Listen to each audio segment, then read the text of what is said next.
All right, reading on. One and only Ivan. Page 182. Bad Guys. Most of the day I doze. Late in the afternoon, Mac approaches. Bob slips under knot tag, and he prefers to keep a low profile around Mac. Mac's gaze falls on my pool. A corner of one of my paintings is visible. What's that, big guy? He asks. I calmly eat an orange, ignoring him, but my heart is racing. Mac kicks at my plastic pool. Underneath it are all the paintings. Mac yanks on a piece of paper. It slips out easily, and he doesn't seem to notice the other paintings.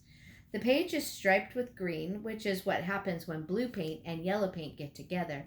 It's supposed to be a patch of grass. Not bad. Where'd you get the paint anyway? George's kid? He considers. I'll bet I can get 30 for this picture, maybe even 40. Mac turns on my TV. It's a Western.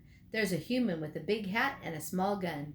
He has a shiny star pinned to his chest. That means he's the sheriff, and he will be getting rid of all the bad guys. If this sells quick, I'm getting you some more of that paint, buddy, Mac says. He walks away with my painting. Ruby's painting. For a moment, I imagine what it would feel like to be a sheriff. Ad. Good news, huh? Bob says when Mac's out of earshot.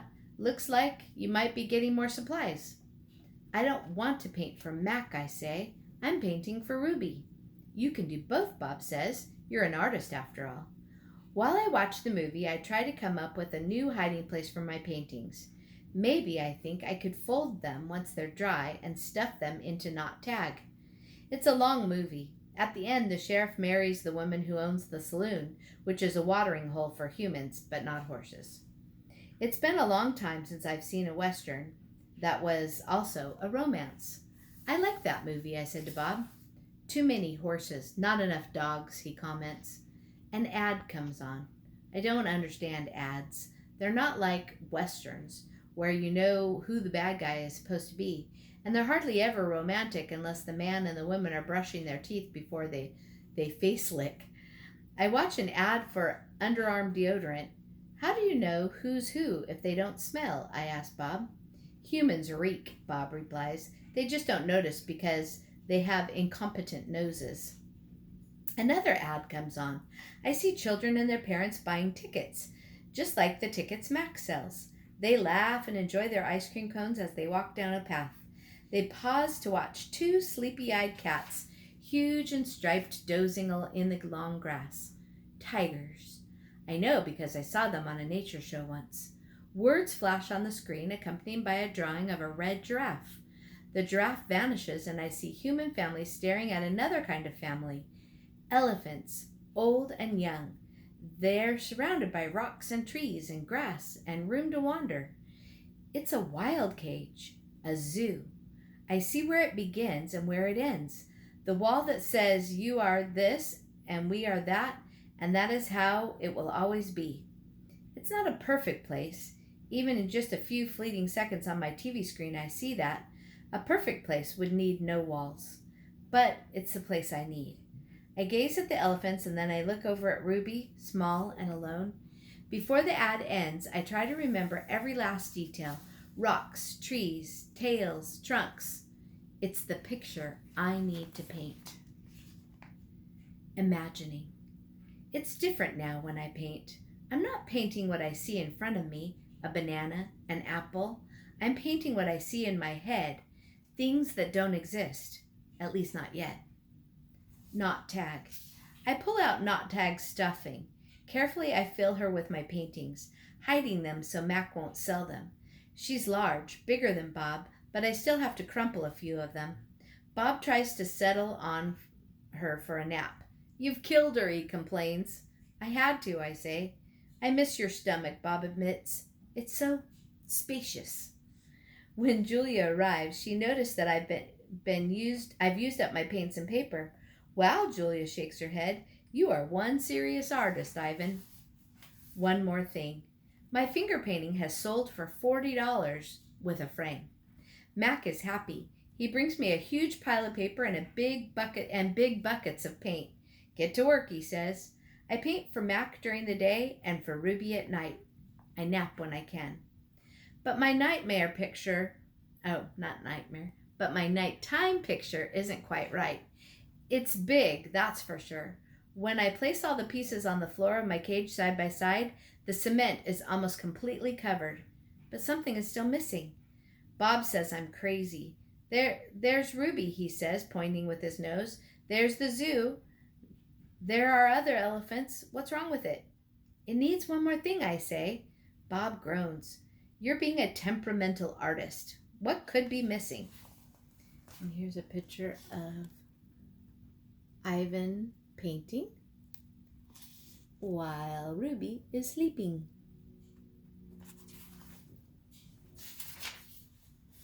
I stare at the huge expanse of colors and shapes. I don't know how to explain to Bob that it isn't done yet. I'll just have to wait, I say at last. Something will come to me, and then I'll know my paintings are finally ready. The 7 o'clock show. During the last show of the day, Ruby seems tired. When she stumbles, Mac reaches for the claw stick. I tense, waiting for her to strike back. Ruby doesn't even flinch. She just keeps plodding along, and after a while, Snickers jumps onto her back. 12.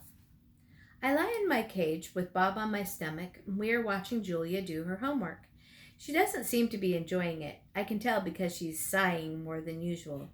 Again, for the 100th time, or maybe the 1,000th, I wonder what is missing from my painting. And for the 100th time, or maybe the 1,000th, I don't have an answer. Dad, Julia says. George passes by with a mop. Can I ask you a question? May I, George corrects. Ask away. Julia glances at a piece of paper.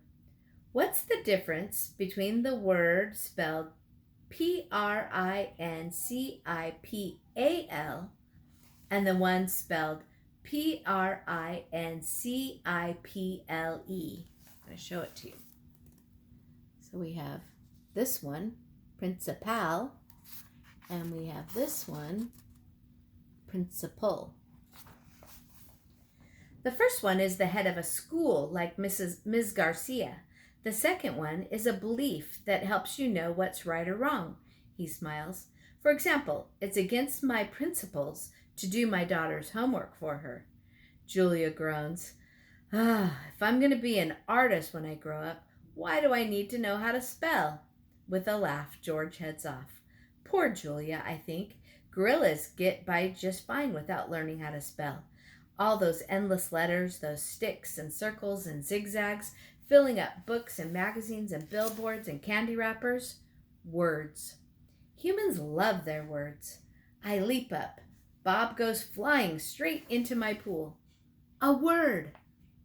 You know how I feel about wet feet, Bob yells. He scrambles out of the water, shaking each foot in dismay. I look out my window at the billboard. I can still hear Mac's voice in my head. Come to Exit 8, Big Top Mall and Video Arcade, home of the one and only Ivan, mighty Silverback. I count to 12 and then I count again, just to be sure. H. I lay out 16 pieces of poster board, 4 down, 4 across, a perfect square. What are you up to? Bob demands. I'm guessing it doesn't involve sleep. It has to do with the billboard. That sign's a monstrosity, particularly since I'm not featured. I grab my bucket of red paint. You're not on the billboard because you're not in the show, I point out. Technically, I don't even live here, Bob says with a sniff. I am homeless by choice. I know. I'm just saying. I study the billboard and then I make 2 fat lines like broom handles, another fat line connecting them. I stand back. What do you think? What is it? No, wait, let me guess. A ladder? Not a ladder, I say. A letter. At least I think that's what they're called. I have to make 3 more. Bob cuddles up next to not tag. Why? He asks, yawning. Because then I'll have a word. A very important word. I dip my fingers into the paint. What word? Bob asks. Home. Bob closes his eyes. That's not so important, he says quietly. And here's the letter H.